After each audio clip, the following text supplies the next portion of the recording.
بسم اللہ الرحمن الرحیم بسم اللہ الرحمن الرحیم الحمد للہ والصلاة علی اہلہا۔ عزیز طلبہ السلام علیکم ورحمۃ اللہ وبرکاتہ۔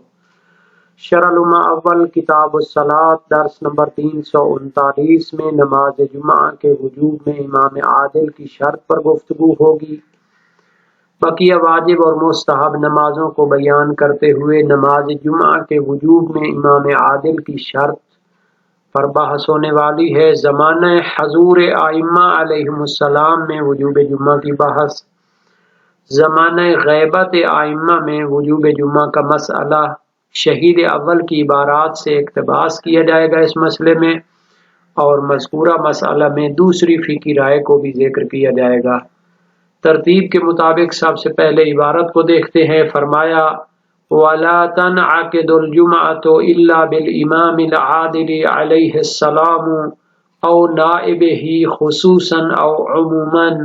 وَلَوْ كَانَ النَّائِبُ فَقِيهًا جَامِعًا لِشَرَائِطِ الْفَتْوَى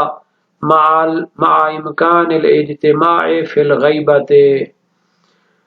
جمعہ منعقد نہیں ہوتا مگر امام عادل علیہ السلام کے ساتھ، یعنی امام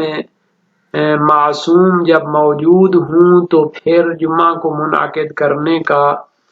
جو اختیار ہے وہ اس کے پاس ہے، اور نائب ہی خصوصاً او عموماً، یا اس کا وہ نائب کہ جس کو خصوصی طور پر جمعہ کو انعقاد کرنے کے لیے نصب کیا ہو امام معصوم نے، یا پھر اسے چند کاموں کے لیے جو ہے نا جی انتخاب کیا ہو، ان میں سے ایک کام وہ نماز جمعہ کو بھی قائم کرنا ہو۔ نائب خصوصاً فی الجمعۃ او عموماً، یعنی کہ نائب خاص ہوگا لیکن اس کے لیے نماز جمعہ کے علاوہ بھی کئی مسئولیتیں اور کئی اس کی ذمہ داریاں ہوں گی۔ وَلَوْ كَانَ النَّائِبُ فَقِيهًا جَامِعًا لِشَرَائِطِ الْفَتْوَى مَعَ إِمْكَانِ الْاجْتِمَاعِ فِي الْغَيْبَةِ، اگرچہ کہ وہ اس کا نائب جو فقیہ ہو، جامع شرائط فتویٰ ہو، یعنی فتویٰ دینے کی شرائط کو جامع ہو اور وہ تمام شرائط اس میں موجود ہوں، تو زمانہ غیبت میں اگر اس کا نائب عام جس کو کہہ سکتے ہیں، کیونکہ امام معصوم تو موجود نہیں ہیں، وہ اپنا نائب خاص تو نہیں بنا سکتے، فقط جمعہ کے برگزار کرنے کے لیے جمعہ کے ساتھ کچھ اور بھی مسئولیتیں اس کو دے دیں۔ امام کی غیبت میں جب اجتماع ممکن ہو، یعنی جمعے کے لیے جمع ہونا نمازیوں کا اور شیعوں کا جمعے کو برگزار کرنے کے لیے جمع ہونا ممکن ہو، اور فقیہ جامع شرائط فتویٰ بھی موجود ہو، تو وہ بھی جمعے کو منعقد کر سکتا ہے۔ کیوں؟ چونکہ یہ اس کا نائب عام ہوتا ہے، یعنی اس کو بھی ولایت فقیہ کی دلیلوں کے تحت اس کو نائب امام مانا جاتا ہے۔ ھذا قید فی الاجتزاء بالفقیہ حال الغیبۃ، یہ جو کلمہ غیبت جو ذکر کیا ہے فی الغیبۃ مصنف کی عبارت میں، تو یہ مجتہد کے ذریعے غیبت کے دور میں جمعے کو قائم کرنے کی قید اور شرط ہے، یعنی زمانہ غیبت میں اگر مجتہد جمعہ کو قائم کرنے کے لیے موجود ہو تو نماز جمعہ قائم ہو جائے گی۔ چونکہ زمانہ حضور نہیں ہے اور امام معصوم خود برگزار کریں یا اپنے نائب خاص جس کو فقط جمعے کے لیے منسوب کریں، یا جناب اس کو کئی جو ہے نا جی کاموں کے لیے منسوب کریں، وہ تو ممکن نہیں ہے۔ تو فقیہ جامع شرائط غیبت کے دور میں جمعہ قائم کرائے گا، لِأَنَّهُ مَنْصُوبٌ مِّنَ الْإِمَامِ عَلَيْهِ السَّلَامُ عُمُومًا، چونکہ فقیہ جامع شرائط بھی امام علیہ السلام کی طرف سے منصوب ہے عموماً، یعنی اس کو نائب عام کہتے ہیں۔ عمومی اجازت جو مجتہد اور فقہا کے لیے معصومین سے صادر ہوئی ہے دینی امور کو انجام دینے کے لیے اس کے تحت فقیہ ان کا نائب عام کہلاتا ہے۔ بقول ہی امام علیہ السلام کا فرمان موجود ہے، انظروا الى رجل قد روى حدیثنا الى آخرہ، ائمہ معصومین علیہ السلام سے منقول ہے، فرمایا اس شخص کو دیکھو کہ جو ہماری حدیثوں کو روایت کرتا ہے۔ ایک لمبی حدیث ہے جس کے ذریعے مجتہدین کی نیابت عمومی دینی امور کو انجام دینے کے لیے اور ان کی سرپرستی کرنے کے لیے، یا ولایت فقیہ جس کو کہتے ہیں، اس کے لیے ثابت ہے۔ یہ روایت ایک لمبی روایت ہے، مقبولہ عمر بن حنظلہ جو کتب اربع میں منقول ہے، اس کے اندر ہے ینظران من کان منکم ممن قد روا حدیثنا ونظر فی حلالنا وحرامنا وعرف احکامنا، جو شیعہ ہیں وہ دیکھیں جو ہماری حدیثوں کو روایت کرتا ہے اور ہمارے حلال و حرام میں جو ہے نا جی نظر کرتا ہے، یعنی تحقیقات کرتا ہے، اس کی گہرائی تک جاتا ہے اور ہمارے احکام کی معرفت رکھتا ہے جیسی معرفت رکھنے کا حق ہو۔ فَلْيَرْضُوا بِهِ حَكَمًا، تو اس کو اپنے لیے حاکم اور فیصلہ کرنے والا بنا لو۔ فَإِنِّي قَدْ جَعَلْتُهُ عَلَيْكُمْ حَاكِمًا، اس کو میں نے تم پر حاکم قرار دیا ہے۔ فَإِذَا حَكَمَ بِحُكْمِنَا فَلَمْ يُقْبَلْ مِنْهُ فَإِنَّهُ اسْتَخَفَّ بِحُكْمِ اللَّهِ، جب کوئی فقیہ جو کہ ائمہ اہل بیت کی روایات کو روایت کرتا ہے اور ان کے حلال و حرام کی دقت سے سمجھتا ہے اور ان کے احکام کو جانتا ہے، وہ کوئی حکم لگائے اور اس کو قبول نہ کیا جائے تو یہ اللہ کے حکم کی سبکی کرنی ہے اور اس کی توہین کرنا ہے۔ وَعَلَيْنَا رَدَّ وَالرَّادُ عَلَيْنَا كَالرَّادِ عَلَى اللَّهِ، اور یہ ایسا ہے جیسے ہمیں رد کر دیا ہو، اور جو بندہ ہمیں رد کرے تو ایسے ہے جیسے اللہ کو رد کر دیا۔ وَهُوَ عَلَى حَدِّ الشِّرْكِ بِاللَّهِ، اور یہ اللہ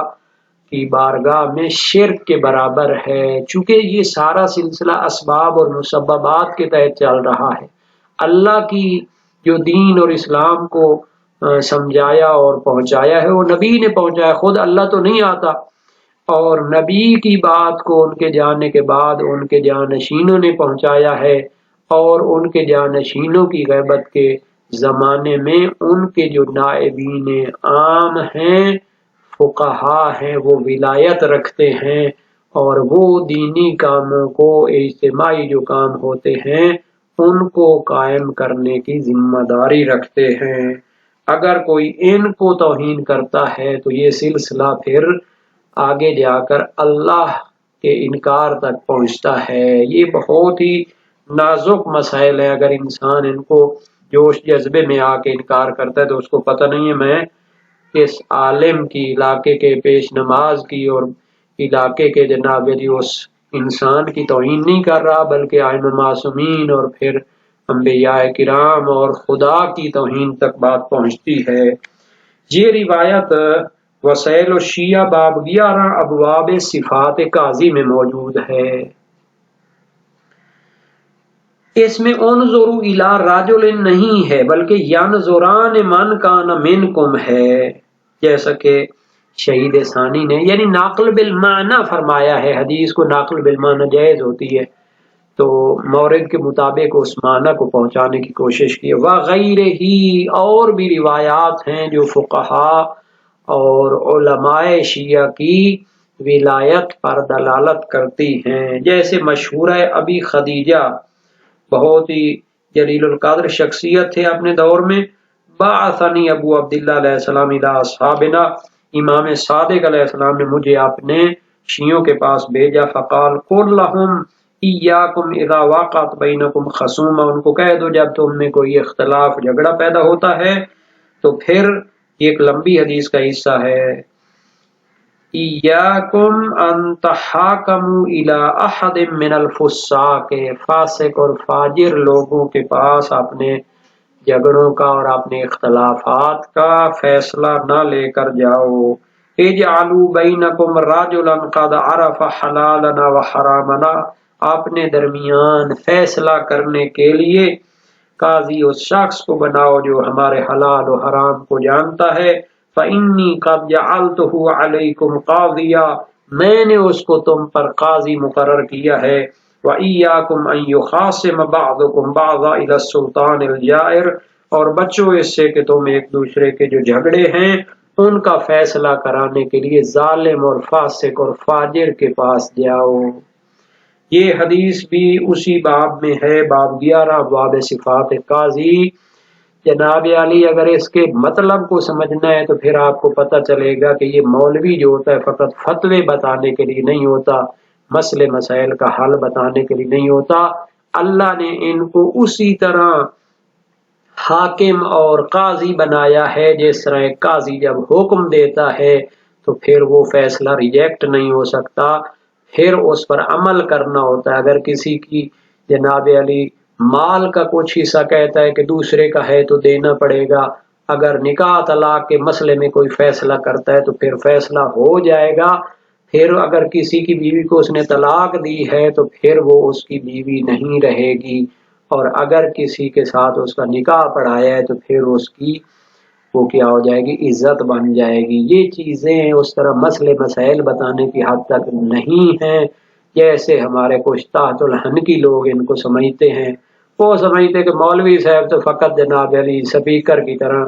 یا ریڈیو ٹیلی ویژن کی طرح وہ فقط کیا ہے مسئلے بتانے کے لیے۔ ان کو اللہ نے حجت قرار دیا ہے،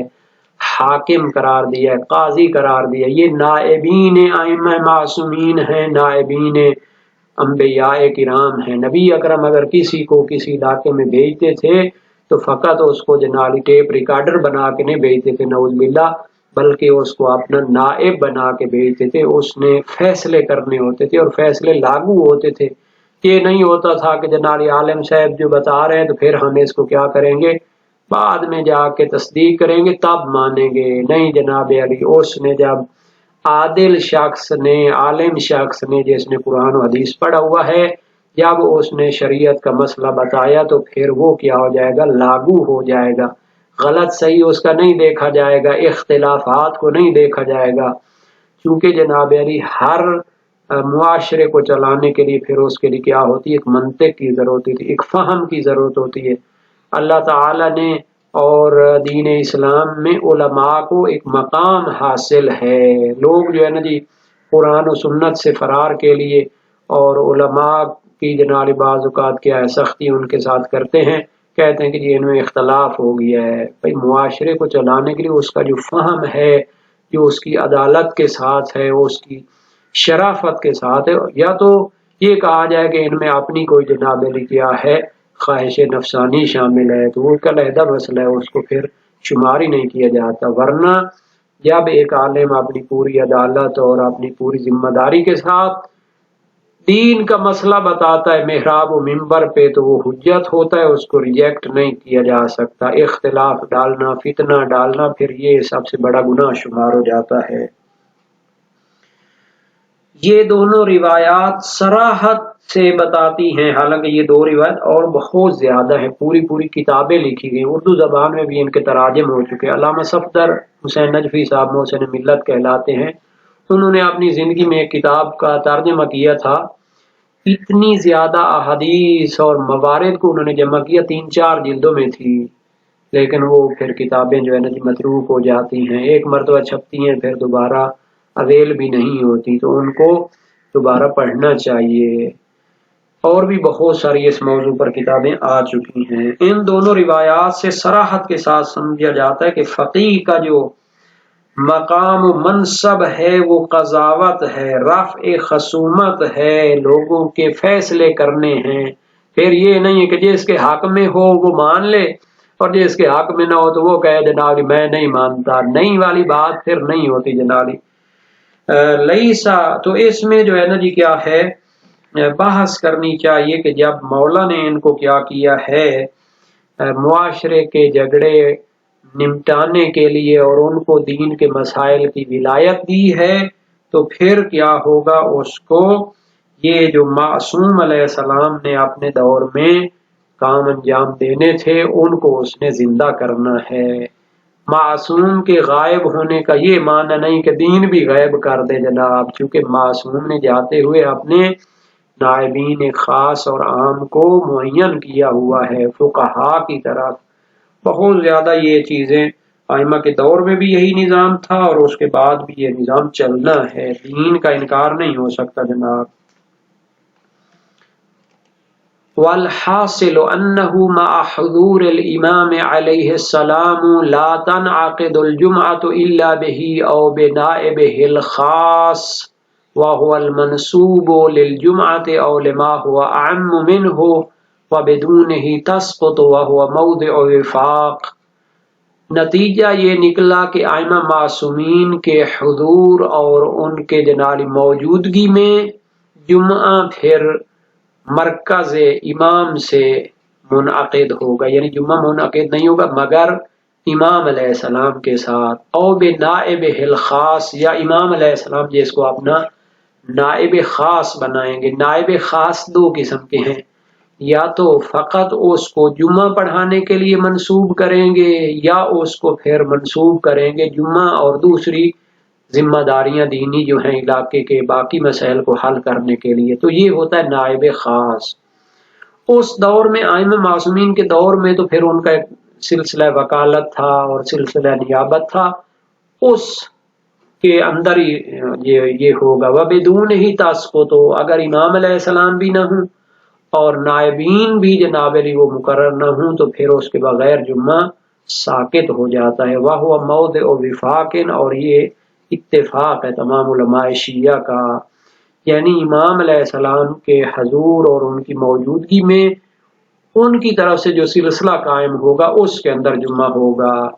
ان کے مقابلے میں جو جناب علی علم کہہ لیں یا جناب جھنڈا کہہ لیں یا کوئی بھی جو ہے نا مسجد یا کوئی بھی جو ہے نا جمعے کا سلسلہ شروع کریں گے تو پھر اس پر سوال آئے گا کہ یہ کیسا شیعہ ہے جو اہل بیت کے جناب امام معصوم کے مقابلے میں کوئی سسٹم بنانا چاہتا ہے۔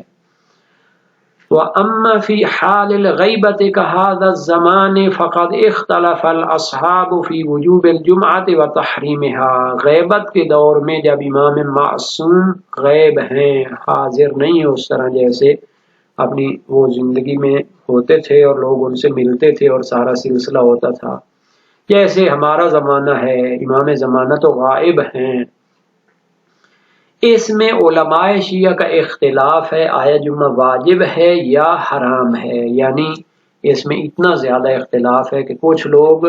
جمعے کو واجب سمجھتے ہیں تو دوسری طرف کچھ لوگ اس کو حرام سمجھتے ہیں۔ سب سے پہلے عبارتوں کو دیکھیں گے۔ فالمصنف ہنا اوجبها مع کون الامام فقیہا، جناب شہید اول نے شرح لمع میں، خود لمع میں شہید اول نے کیا کہا ہے، اوجبہا، جمعے کو واجب کیا ہے اگر امام جماعت فقیہ ہو، کیونکہ انہوں نے کہا ہے کہ زمانہ غیبت میں فقیہ جو ہے نا وہ کیا کرائے گا، اگر جمعہ پڑھائے تو پھر اس کے ساتھ جمعہ قائم ہوگا۔ لتحقق کے شرط، چونکہ ان کے نزدیک شرط جو ہے وہ ثابت ہے، وہو اذن الامام الذی هو شرط فی الجملۃ اجماعا، چونکہ امام علیہ السلام نے اجازت دی ہوئی ہے جمعے کو قائم کرنے کے لیے، شرط تھی کہ امام کی اجازت ہو، یا تو خود امام اپنی موجودگی میں جمعہ قائم کرتا یا پھر اس کی جو ہے نا اذن ہوتا جو اس کے نائب کے ذریعے آگے جمعہ پڑھانا تھا۔ تو یہ جو اذن ہے جمعے کو پڑھانے کی اجازت کا، یہ تو فقہاء شیعہ کے لیے بھی موجود ہے اذن عمومی، اور یہ کیا ہوتا ہے جمعہ کے لیے شرط ہوتا ہے اجماع، تمام فقہاء شیعہ کا اس پر اجماع ہے کہ اذن امام ہونا چاہیے۔ وَبِهَذَا الْقَوْلِ صَرَّحَ فِي الدُّرُوسِ أَيْضًا، اسی نظریے کو شیخ شہید اول نے دروس شرعیہ میں بھی تصریح کے ساتھ بیان کیا ہے کہ اگر فقیہ شیعہ جمعہ قائم کرے تو پھر یہ کیا ہوگا، واجب ہوگا۔ وَرُبَّمَا قِيلَ بِوُجُوبِهَا حِينَئِذٍ وَإِن لَمْ يَجْمَعْهَا فَقِيهٌ، دوسرا نظریہ، کچھ لوگ کہتے ہیں کہ نماز جمعہ واجب ہے اگرچہ کہ فقیہ اس کو قائم نہ کرے، یجمعہا، جمعے کو قائم کرے، فقیہ، یہاں جمع کرنے کا معنی قائم کرنا ہے، عملا باطلاق الادلہ، چونکہ جو قرآن اور حدیث کی دلیلیں ہیں جمعہ کے واجب ہونے کی، ان میں اطلاق پایا جاتا ہے، وسعت پائی جاتی ہے۔ قرآن میں کیا ہے جناب؟ آیت ہے اذا نودی للصلاۃ من یوم الجمعۃ فاسعوا الی ذکر اللہ، جب جمعہ کے دن نماز کے لیے بلایا جائے تو جلدی سے ذکر خدا کے لیے پہنچو، تو یہ اطلاق رکھتی ہے۔ اسی طرح روایات موجود ہیں جن میں کہا گیا ہے کہ جناب جمعہ قائم کرو، یجمع القوم یوم الجمعہ اذا کانوا خمسہ، جب 5 بندے جمع ہو جائیں تو جمعہ پھر لوگ اس کو قائم کریں۔ صحیح منصور بن حازم ہے فما زادوا فإن كانوا اقل من 5 فلا جمعۃ لهم، 5 یا ایسے زیادہ ہوں تو جمعہ قائم کریں، اگر کم ہوں تو پھر جمعہ نہیں ہے۔ یہ روایت موجود ہے وسائل الشیعہ باب 2 ابواب صلاۃ جمعہ میں۔ صحیح زرارہ بن عیون کوفی امام باقر علیہ السلام سے قلت لابی جعفر علیہ السلام الا من تاجب الجمعہ، کن پر جمعہ واجب؟ قال تاجب علی 7 نفر من المسلمین ولا جمعہ لاقل من 5 من المسلمین احدهم الامام، 7 نفر مسلمان جمع ہو جائیں تو جمعہ قائم کریں گے، اور 5 سے کم ہوں جن میں امام بھی شامل ہو تو پھر جمعہ نہیں ہے۔ فَإِذَا اجْتَمَعَ السَّبْعَ وَلَمْ يَخَافُوا أَمَّهُمْ بَعْضُهُمْ وَخَطَبَهُمْ، جب 7 ہو جائیں اور ان کو خوف اور خطرہ نہ ہو جمعے کے مخالف بعض لوگ ہوتے ہیں، وہ جمعے سے ڈرتے ہیں جناب علی، تو بعض ان میں سے جو جناب علی بعض ہوں گے وہ امام جماعت کریں اور ان کو خطبہ دے، یہ بھی اسی باب میں ہے۔ ابو الفضل بن عبد الملک کی روایت ہے امام صادق علیہ السلام سے، جب کسی دیہات میں جمعہ پڑھنے کے لیے جناب علی اذا کان قوم فی قریۃ صلوا الجمعہ 4 رکعات، جمعہ کے دن جناب علی لوگ کسی دیہات میں ہوں تو 4 رکعت پڑھیں۔ فإن کان لهم من یخطب لهم جمع، اگر کوئی خطبہ دینے والا ہو تو پھر وہ کیا ہو جائیں جمعہ پڑھیں۔ اذا کانوا 5 نفر وانما جعلت الرکعتین لمکان الخطبتین، دوسری بھی روایات ہیں۔ واشتراط الامام علیہ السلام او من ناسبہ ان سلم فهو مختص بحالت الحضور او بامکانہ، وہ جو امام معصوم کی شرط تھی یا جس کو وہ خصوصی عمومی طور پر منسوب کرے، پہلے تو اس شرط کو ہم نہیں مانتے، ان سلم اگر اس کو قبول کر لیا جائے، تو اگر اس کو مان بھی لے تو وہ امام کے حضور کی حالت میں مختص ہے یا جب اس تک جناری پہنچنا ممکن ہو۔ تو انشاءاللہ العزیز یہ جو بحث ہے یہ جاری ہے، انشاءاللہ اس پر مزید بھی بحث کی جائے گی۔